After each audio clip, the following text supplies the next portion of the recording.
Hello and welcome to week 3 of my journey through the artist way again.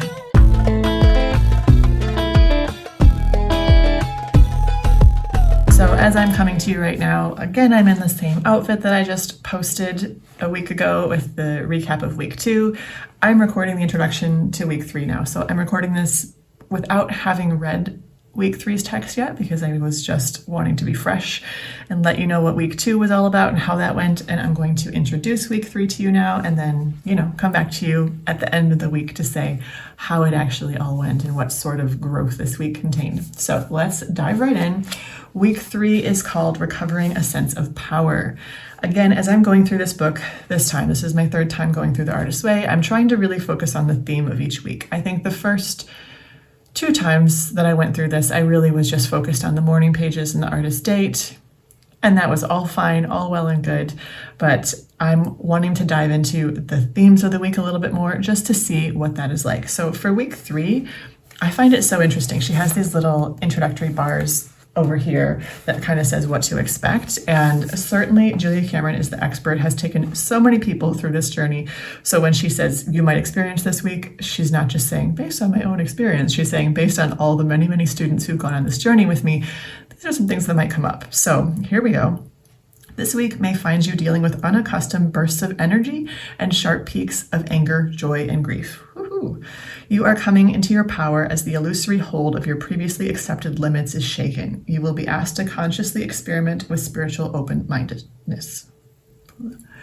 I'm looking forward to this. I think this is going to be interesting. I mean, the first subsection in here is anger, and I peeked ahead and saw that we have shame, always a popular topic, and synchronicity, which is something I'm certainly excited about. So I'll let you know how it goes. I will come back to you after sharing, minimal little vloggy bits of morning pages and all that good stuff, because I don't really want to get into the nitty-gritty detail of those.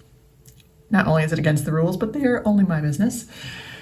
But I'll come back to you in a minute or so and let you know how this week went.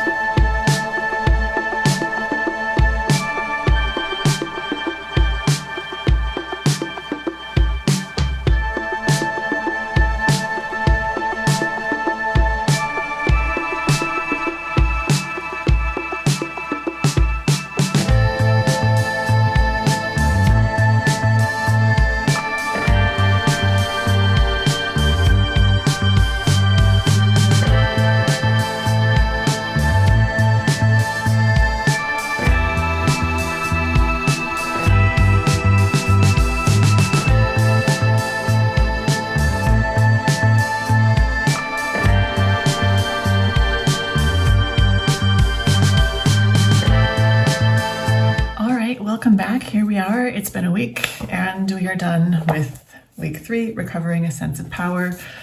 Let's go through and look for some of my favorite quotes from this week, and then I'll share with you how it all went. So as I said, this week is about, it's reclaiming power. There was a lot of talk about anger. This first section is about anger. A paragraph that I highlighted here that I really liked. I'm going to share it. Anger is meant to be listened to. Anger is a voice, a shout, a plea, a demand. Anger is meant to be respected. Why? Because anger is a map. Anger shows us, let's try that again. Anger shows us what our boundaries are. Anger shows us where we want to go. It lets us see where we've been and lets us know when we haven't liked it. Anger is meant to be acted upon. It is not meant to be acted out.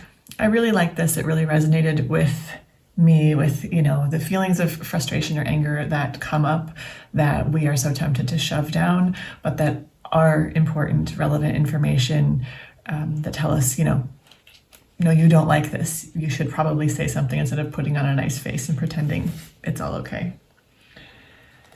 Another quote about anger. Sloth, apathy, and despair are the enemy. Anger is not. Anger is our friend. Not a nice friend, not a gentle friend, but a very, very loyal friend. It will always tell us when we have been betrayed. It will always tell us when we have betrayed ourselves. Yeah, and that resonated. both for past and also for the week during which I was reading this. I was like, yeah, that aligned with the things that happened in that week, which could relate to this next section, synchronicity. Seems like the lesson that you are focusing on is going to be the lesson that you get the opportunity to practice. That's certainly been my experience, both in life and also just specifically with this book. I highlighted a quote over in the margins from Ovid that says, "Chance is always powerful. Let your hook be always cast. In the pool where you least expect it, there will be a fish." I just like that. I just found that encouraging. Oh yes, and in here, talking about synchronicity, this was really beautiful too. All too often when people talk about creative work, they emphasize strategy. Neophytes are advised of the Machiavellian devices they must employ to break into the field. I think this is a lot of rubbish. If you ask an artist how he got where he is, he will not describe breaking in, but instead will talk of a series of lucky breaks. 1,000 unseen helping hands, Joseph Campbell calls these breaks. I call them synchronicity. It is my contention that you can count on them.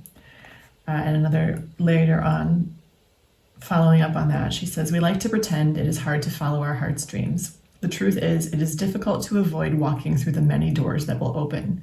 Turn aside your dream and it will come back to you again. Get willing to follow it again and a second mysterious door will swing open." I just found this really interesting, and it resonated. It was a great point, I think, about the hearing success stories and people saying, "Oh, it was just this random thing, this person that I met, this," it's hard to take someone's experience of success and create a roadmap from it because there's often these sort of surprising things that happen. And I love that she's saying, count on that, lean into it. That's a real thing. There's also a section in this week about shame that I found really powerful. Just thinking about, shame is such a strong motivator for so many things. And it's a very triggering thing. As this quote says, "The act of making art exposes a society to itself. Art brings things to light. It illuminates us. It sheds light on our lingering darkness. It casts a beam into the heart of our own darkness and says, 'See?'" And then another paragraph, skipping down to it. "Art opens the closets, airs out the cellars and attics. It brings healing. But before a wound can heal, it must be seen. And this act of exposing the wound to air and light, the artist's act, is often reacted to with shaming. Bad reviews are a prime source of shame for many artists. The truth is, many reviews do aim at creating shame in an artist. Shame on you. How dare you make that rotten piece of art?" That reminded me of when I stopped reading reviews, and it wasn't a review of my own book, but I've also often seen people suggest if you get negative reviews of your books, go look up your favorite books and read the negative reviews of them. And I remember reading a review of a book where someone said, "I would pay this author money never to write again," which is such a shaming response. And I know it's written to be funny, because it's sort of you want to be the funniest negative review of a book. That's just sort of how, you can get some attention. So even seeing that directed at somebody else was hurtful, to the point where I was like, I don't want to know. I don't want to know what someone is thinking about what reaction my work might stir in them, because it's not my business. There's more in this chapter about that, about criticism. I think we'll get into that in just a bit. I liked this talking about reviews. Let me be clear, not all criticism is shaming. In fact, even the most severe criticism, when it fairly hits the mark, is apt to be greeted by an internal aha if it shows the artist a new and valid path for work. That's really, really important, really valid. A review that just says, "I will pay you to never write again," not super helpful. A review that says, focus more on showing than on telling, that can be helpful, because you go, "Oh, that's a skill that I can hone." In talking about her own experience with getting a negative review, yes, with a film she directed, she shared how she got through it, but there was one part in particular. "I did not tell myself it doesn't matter, but I did tell my artist self, you will heal." We don't want to bypass that and go, "Oh, it's okay, it's fine, I'm not bothered by it." And you're I really am clearly bothered by it, but no, it's fine, I'm not bothered by it. And then there was a whole step-by-step plan here for how to deal with criticism, and I found it profound, beautiful, wonderful. Certainly, a really helpful thing, I think, for someone who is starting out and who might be having, critique partners or putting their first book out in the world to get reviews, whatever the situation is. This is helpful for how to process that, although it is also helpful that she points out, like, be aware of who you're going to take criticism from, because it's not like, everyone can have an opinion. It's not like just because someone has an opinion, you want to have their critique of your work. And let's see, one last quote in the section about growth. I'll read that and then we'll move on to the discussion. Yes, I love this. It's about explaining how this journey goes. Very often, a week of insights will be followed by a week of sluggishness. The morning pages will seem pointless. They are not. What you are learning to do, writing them even when you are tired and they seem dull, is to rest on the page. This is very important. Marathon runners suggest you log 10 slow miles for every fast one. The same holds true for creativity. 10 slow miles for every fast one. Really, really great, really helpful. In terms of little notes from this week, I think the biggest thing here was, let's see. I did make a note about criticism. I said, I'm not going to start reading reviews or anything like that. That's my boundary.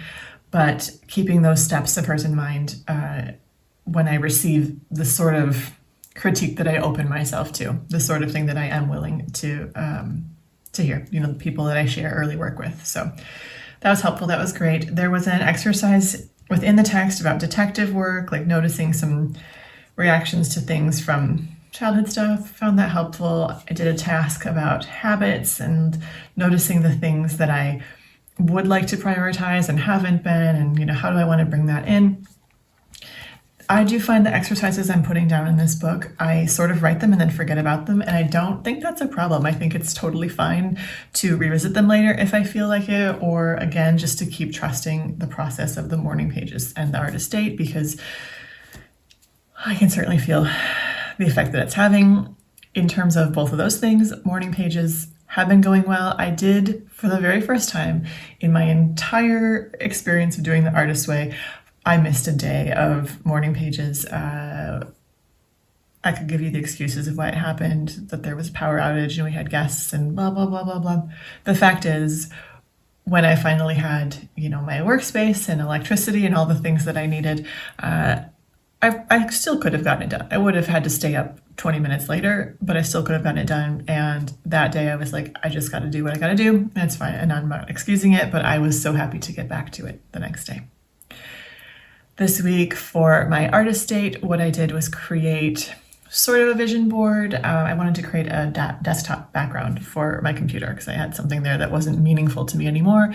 So I found a template on Canva and then went and looked for pictures in the color palette that is most appealing to me, which is a teal turquoise sort of color.